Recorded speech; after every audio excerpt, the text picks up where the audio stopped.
dasig. Pasagin niya sa tanan ha. Pasagin niya sa tanan. Okay lang naman magkuhan, ma'am.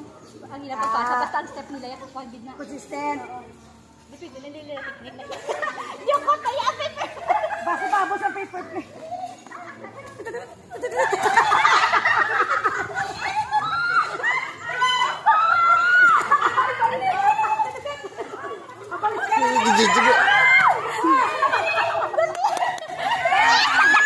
Grabe niya.